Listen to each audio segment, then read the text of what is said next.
আমরা বাংলাদেশ আরেকটি প্রদেশ করব শুধুমাত্র সনাতনীদের জন্য। আমার মন্দিরে আমি কোথায় আমার দেবতাকে কতটুকু রাখবো তার কৈফিয়ত আপনাকে আমি দেব না। আপনি কোথাকার হরিদাস পাল যে আপনাকে এই কৈফিয়ত দিতে হবে? আমি একজন সনাতনী, আমার ট্যাক্স আপনি নেন না, আমার সমস্ত কিছুর অধিকার আপনার আছে না?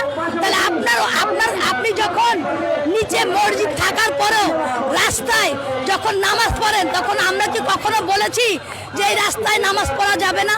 এই রাস্তাটা তো আমাদেরও, কিন্তু আমরা মানবিকতা দেখাই।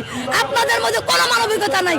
আমার মন্দিরে, আমার বাড়িতে আমি কিভাবে আমার রাম দেবতাকে স্থাপন করব, কতটুকু করব, এর কৈফিয়ত নিশ্চয়ই আমি আপনাদেরকে দিব না।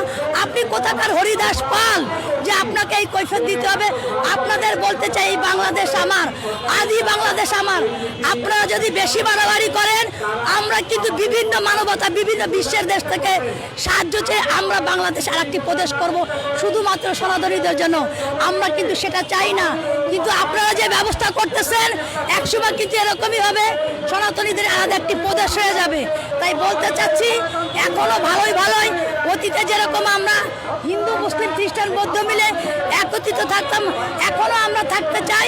আর আমার মন্দিরে আপনাকে নিমন্ত্রণ আমরা করলাম, আপনার ভালো লাগলে আসবেন, না লাগলে আসবেন না। কিন্তু আমার মন্দিরে আমি কোথায় আমার দেবতাকে কতটুকু রাখবো তার কৈফিয়ত আপনাকে আমি দেব না। আপনার হরিদাস পালকে আমরা গণনা করি না। অতএব এমন কিছু করবেন না, হিন্দু মুসলিমের দাঙ্গা বাঁধাবেন না। এই দাঙ্গা বাঁধালে কিন্তু আপনারা পার পেয়ে যাবেন না। আপনারা দুইটা মারবেন, আমরা একটা মারবো, কিন্তু আমরাও মারবো। আপনারা মৌলবাদীদের মুখের কথা একরকম, তারা মুখে বলতেছে আমরা সকলে সমান, কিন্তু তারা সবচেয়ে বেশি আমাদের ঘৃণা করতেছে, আমাদের ক্ষতি করতেছে। জামাত ইসলাম কোনোদিন কখনো হিন্দুদের বন্ধু হতে পারে না, সম্ভব না। তারা কখনোই মন্দির পাহারা দেয়নি। তাদের মূল উদ্দেশ্য হচ্ছে আমাদের সনাতনী বোনদেরকে ইসলাম ধর্মে গ্রহণ করা।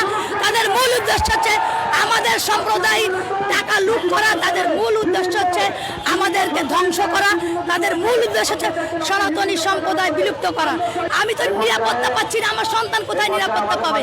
বর্তমান সরকার তো ব্যর্থ সরকার। ইউনূস তো পরিকল্পনা করেই আসছে বাংলাদেশে সনাতনী সম্প্রদায়কে ধ্বংস করবে। আর এখনকার সরকার সেই লেভেলেই তো চলতেছে। রাম মন্দিরে কেন তিনি বাধা দিচ্ছে না? পুলিশ আর্মি কেন রাখছে না যে আমি আমার দেবতাকে আমার মতামত করে স্থাপন করব? তারা বাধা দেবে। তারা কোথাকার কোন হনু? তারা নাগরিক, আমরা নাগরিক না? আমরা হিন্দুরা কি ট্যাক্স দিই না? আমরা হিন্দুরা কখনো কোনদিন রাষ্ট্রদ্রোহিতার কাজ করেছি? এইটাই কথাই বলতে চাই, আপনারা সাবধান হয়ে যান। এমন কিছু করেন না যে আপনাদের কারণে আপনাদের ধর্ম যেন